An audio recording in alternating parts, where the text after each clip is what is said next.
സ്ത്രീകളിൽ പീരീഡ്സ് ആർത്തവം ക്രമം തെറ്റി വരും. നമ്മൾ ഒലിഗോമെനോറിയ എന്ന് പറയും, അല്ലെങ്കിൽ ആർത്തവം നിന്നു പോകുന്ന അമിനോറിയ എന്ന് പറയുന്ന അവസ്ഥ. ഇതിനോടൊപ്പം തന്നെ ചില സ്ത്രീകളിൽ ആണുങ്ങളുടേത് പോലുള്ള രോമ വളർച്ച ഉണ്ടാകും, മീശയും താടിയൊക്കെ വളരും, അവരുടെ സൗണ്ട് കുറച്ചുകൂടി കട്ടിയാകും, മുഖക്കുരുവൊക്കെ ഉണ്ടാകും. സ്കാൻ ചെയ്ത് കഴിഞ്ഞാൽ ഓവറിയിൽ സിസ്റ്റുകൾ ഉണ്ടാകും. അപ്പൊ ഈ മൂന്ന് കാര്യങ്ങളിൽ രണ്ട് കാര്യങ്ങളുണ്ടെങ്കിൽ നമ്മളതിനെ PCOD അല്ലെങ്കിൽ PCOS എന്ന് പറയും, പോളിസിസ്റ്റിക് ഒവേറിയൻ സിൻഡ്രോം. ഇതിന് പ്രമേഹവുമായിട്ട് വളരെ അടുത്തൊരു ബന്ധമുണ്ട്. സ്ത്രീകളുടെ ഓവറിയെ ബാധിക്കുന്ന പ്രമേഹമാണ് PCOD എന്ന് വേണമെങ്കിൽ പറയാം. അപ്പൊ ഇതെന്താണ്, ഇതിന് ആയുർവേദത്തിലുള്ള ചികിത്സ എന്താണ്, ഈ കാര്യങ്ങളെക്കുറിച്ചാണ് നമ്മൾ ഇന്ന് സംസാരിക്കുന്നത്. ഞാൻ ഡോക്ടർ ധീരജ്. നമ്മളെ ശരീരത്തിൽ ഉൽപ്പാദിപ്പിക്കുന്ന ഇൻസുലിൻ കൃത്യമായിട്ട് പ്രവർത്തിക്കാൻ സാധിക്കുന്നില്ല. അതാണ് ഇൻസുലിൻ റെസിസ്റ്റൻസ് എന്ന് പറയുന്നത്. അപ്പോൾ നമ്മുടെ ശരീരത്തിലെ പാൻക്രിയാസ് കൂടുതൽ ഇൻസുലിനെ രക്തത്തിലേക്ക് സെക്രീറ്റ് ചെയ്യും.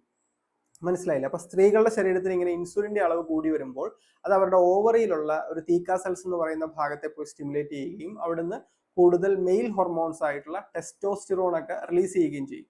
അപ്പൊ സ്ത്രീകളുടെ ശരീരത്തിൽ മെയിൽ ഹോർമോൺസിന്റെ, ആണുങ്ങളുടെ ഹോർമോൺസിന്റെ അളവ് കൂടിയാൽ എന്ത് പറ്റും?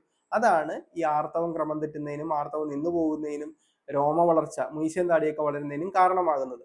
മനസ്സിലായില്ലേ? അതിനോടൊപ്പം തന്നെ സെക്സ് ഹോർമോൺ ബൈൻഡിങ് ഗ്ലോബുലിൻ എന്ന് പറയുന്ന ഒരു സാധനമുണ്ട് ലിവറിൽ നിന്ന് പ്രൊഡ്യൂസ് ചെയ്യുന്നത്, അതിന്റെ അളവ് കുറയ്ക്കുന്നതിന് കാരണമാകും ഇൻസുലിന്റെ അളവ്. അപ്പൊ എന്ത് പറ്റും? ഈ ടെസ്റ്റോസ്റ്റിറോൺ വളരെ ഫ്രീ ആയിട്ട് രക്തത്തിലൂടെ ഇങ്ങനെ ഒഴുകി നടക്കും. അതും ഈ പ്രശ്നങ്ങൾ കൂടുന്നതിന് കാരണമാകും. അപ്പൊ ഇൻസുലിൻ കൃത്യമായിട്ട് വർക്ക് ചെയ്യാത്തതാണ്, അല്ലെങ്കിൽ ഇൻസുലിൻ റെസിസ്റ്റൻസ് ആണ് പ്രമേഹത്തിന്റെയും കാരണം, ഈ PCODയുടെയും ഒരു കാരണം. അപ്പൊ ഇതിന്റെ ചികിത്സയിലേക്ക് വന്നു കഴിഞ്ഞാൽ നമ്മൾ ആയുർവേദത്തിൽ ഇൻസുലിന്റെ പ്രവർത്തനക്ഷമത കൂട്ടുന്നതിന് വേണ്ടിയുള്ള മരുന്നുകളാണ് കൊടുക്കുന്നത്. അതിനോടൊപ്പം തന്നെ പലപ്പോഴും അമിതവണ്ണമായിരിക്കും ഇതിന്റെ ഒരു റൂട്ട് കോസ്, ഇൻസുലിൻ കൃത്യമായിട്ട് വർക്ക് ചെയ്യാത്തതിനുള്ളത്. വണ്ണം കുറയ്ക്കുന്നതിന് വേണ്ടിയുള്ള കൊഴുപ്പ്, ശരീരത്തിൽ അടങ്ങിയിരിക്കുന്ന കൊഴുപ്പ് കുറയ്ക്കണം, അതിനുള്ള ചികിത്സയും ഇതിനോടൊപ്പം തന്നെ ചെയ്യും.